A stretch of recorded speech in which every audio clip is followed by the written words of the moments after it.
नमस्कार दोस्तों, reserve bank of India की 6 अगस्त 2020 की मॉनेटरी पॉलिसी मीटिंग के अंदर रिजर्व बैंक ऑफ इंडिया ने रिजोल्यूशन फॉर फ्रेमवर्क की एक पॉलिसी लेकर आई थी, जिसके अंदर अगर कोई भी बोरोवर्स या जिन्होंने लोन ले रखा है, अगर वो कोविड-19 की वजह से बहुत ज़्यादा इंपैक्टेड हुआ है तो वो अगले आने वाले 2 साल तक मोराटोरियम और लोन रिस्ट्रक्चर करवा सकता है, जिसके अंदर वो अपनी EMI को स्टेप अप और स्टेप डाउन करवा सकता है। यानी बहुत सारे फायदे रिजर्व बैंक ऑफ इंडिया अपनी रिजोल्यूशन फ्रेमवर्क की पॉलिसी में लेकर आया था। उसके बाद state bank of India, HDFC bank और उसके बाद आपको पता है कि बजाज फिनसर्व भी अपनी लोन EMI मोराटोरियम यानी जो रिजोल्यूशन फ्रेमवर्क के लोन रिस्ट्रक्चर की पॉलिसी लेकर आया। लेकिन आप लोगों ने देख ही लिया होगा कि लगभग 95% ऐसे बोरोवर हैं जो इन कंडीशन के अगेंस्ट, मतलब ये कंडीशन को फुलफिल ही नहीं कर पा रहे हैं। उसके बाद reserve bank of India loan restructure policy के लिए अपने कुछ नए ऑर्डर लेकर आया है। आज की इस वीडियो में मैं पूरा कवर करूंगा कि reserve bank of India loan restructure policy के लिए क्या क्या नए आदेश लेकर आया है। तो प्लीज वीडियो को शुरू से लेकर लास्ट तक जरूर देखिएगा। और अगर घर बैठे आप फ्री में अकाउंट ओपन करना चाहते हैं तो डिस्क्रिप्शन में लिंक है, आप 5 मिनट के अंदर कर सकते हैं। तो चलिए दोस्तों, आज कुछ नया सीखते हैं।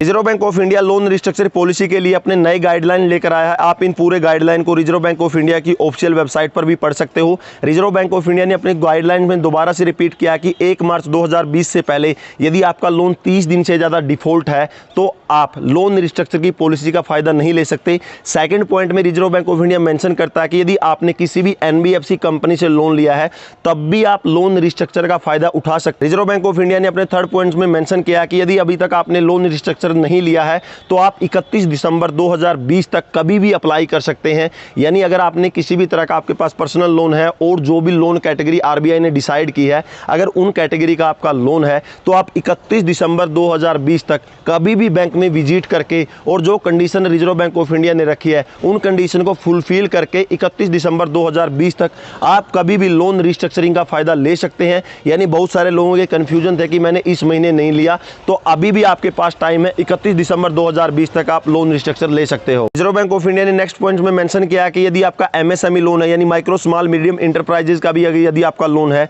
तो उसके अंदर भी आप लोन रिस्ट्रक्चर का फायदा ले सकते हो। रिजर्व बैंक ऑफ इंडिया ने आगे मेंशन किया कि यदि आपका लोन अगर किसी दूसरे सेक्टर से, आपको पता होगा कि बहुत सारे सेक्टरों के लोन है, तो वो भी इस कंडीशन को फुलफिल करके लोन रिस्ट्रक्चर का फायदा ले सकते हैं। और बहुत सारे लोगों के इधर ये कंफ्यूजन थे कि अगर 1 मार्च 2020 से पहले हमारा लोन डिफॉल्ट अगर 30 दिन से ज्यादा हो गया है तो हम क्या लोन रिस्ट्रक्चर का फायदा ले सकते हैं। RBI ने इधर भी क्लियर किया है कि जो लोन 1 मार्च 2000 से पहले 30 दिन से ज्यादा डिफॉल्ट हो चुके हैं वो लोन के लिए जो प्रूडेंशियल फ्रेमवर्क जून 7 2019 की पॉलिसी है उसके अगेंस्ट ही आप लोन रिस्ट्रक्चर का फायदा ले सकते हैं। यानी अगर आपका लोन 1 मार्च 2020 से पहले 30 दिन से ज्यादा डिफॉल्ट है तो प्रूडेंशियल फ्रेमवर्क जून 7 2019 की जो फ्रेमवर्क आया था उसके अगेंस्ट आप इसका फायदा उठा सकते हैं। इसमें आगे reserve bank of India mention करता है कि यदि आपने पहले मोराटोरियम ले रखा है, यानी आपने अगर मोराटोरियम 1 या मोराटोरियम 2 आपने ले रखा है, तब भी आप लोन रिस्ट्रक्चर का फायदा उठा सकते हो। लेकिन RBI ने दोबारा इस चीज को क्लियर किया है कि यदि आप लोन रिस्ट्रक्चर का बेनिफिट लेना चाहते हैं तो सपोर्टिव डॉक्यूमेंट आपके पास जरूर होने चाहिए।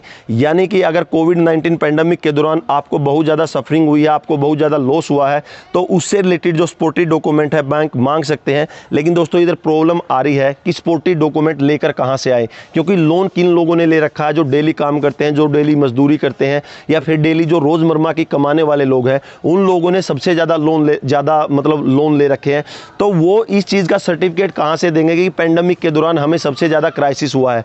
और इसी को देखते हुए save them India foundation, money solution channel, digital Dhiru channel और हमारे एक और भाई हैं राजेश शर्मा, सबने मिलकर और हमारी लगभग 110 बंदों की जो टीम है उन्होंने सुप्रीम कोर्ट में PIL हम लोगों ने फाइल कर दी है कि जो लोन रिस्ट्रक्चर की पॉलिसी है इसमें अमेंडमेंट किया जाए। साथ में जो रिकवरी एजेंट हरास कर रहे हैं भयंकर तरीके से, वो BC-SBI एक्ट है, उसके बाद जो डाटा प्रोटेक्शन एक्ट 2019 है, उसके बाद जो सरफेसी एक्ट है, इन किसी भी एक्ट का वो लोग फॉलो नहीं करते और दबा के लोगों को परेशान कर रखा है।